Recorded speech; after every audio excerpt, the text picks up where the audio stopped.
Dear children, last day I taught you lesson first history, the rise of nationalism in Europe. In this lesson, I also taught you the aristocracy and new middle class. Now, industrial production and what did liberal nationalism stand for. First है industrial production. In western and central Europe industrial production broad emergence of commercial classes.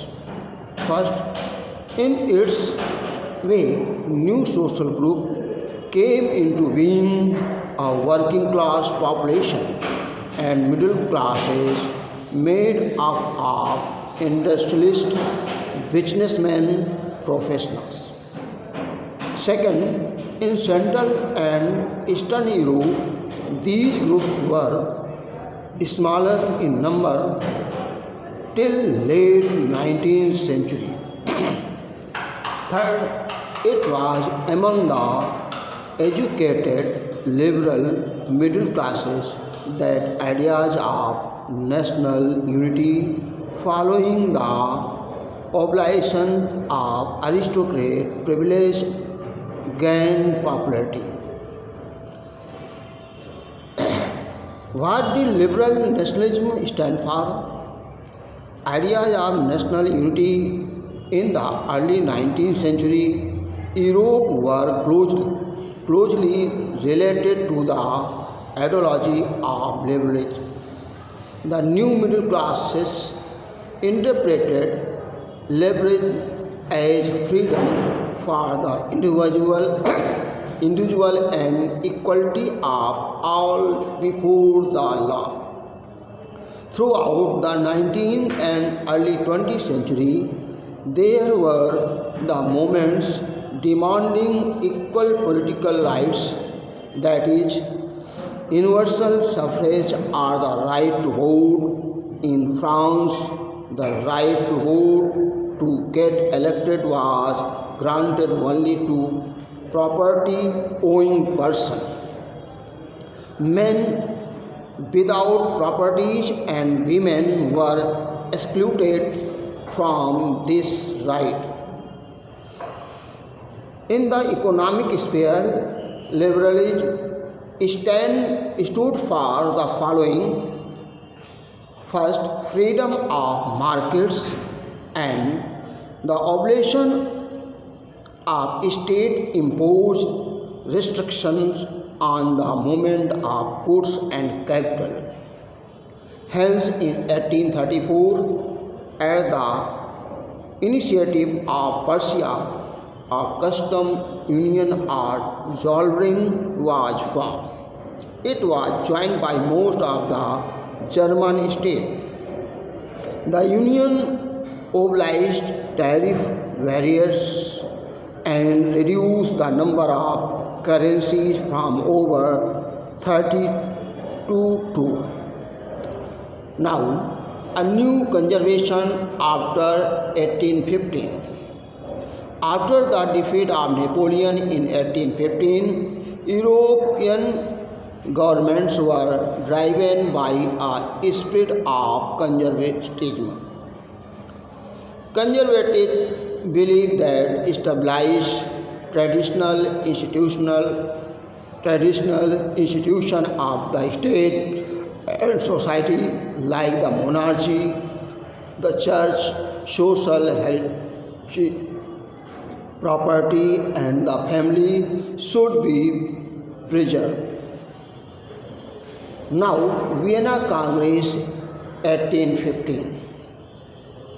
In 1815, representatives of European powers, Britain, Russia, Prussia and Austria, who had collectively defeated Napoleon, met at Vienna to draw up a settlement for Europe.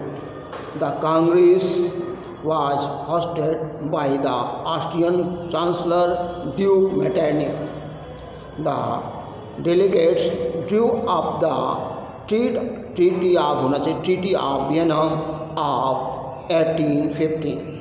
The main object of the Congress was to undo most of the changes that had come about in Europe during the Napoleonic Wars. Following were some of the proposals of the Congress. Restoration. The Bourbon dynasty, which had been deposed during the French Revolution, was restored to power under the ruler of Louis XVI. France was deprived all territories conquered by Napoleon. Second, state set up. A series of states were set up on the boundaries of France to prevent French expansion in future. The Kingdom of the Netherlands, which included Belgium, was set up in the north, and Guyana was added to Piedmont in the south. Persia and Austria. Persia was given important new territories on its western frontiers, while Austria was given control of northern Italy. German Confederation stated Q.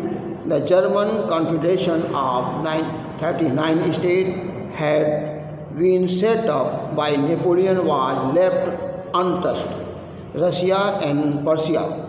In the east, Russia was given part of Poland, while Persia was given a portion of Saxony. Conservative order. The main purpose of the Congress was to restore the monarchies that had been overthrown by Napoleon and created a new conservative order in Europe. The revolutionaries.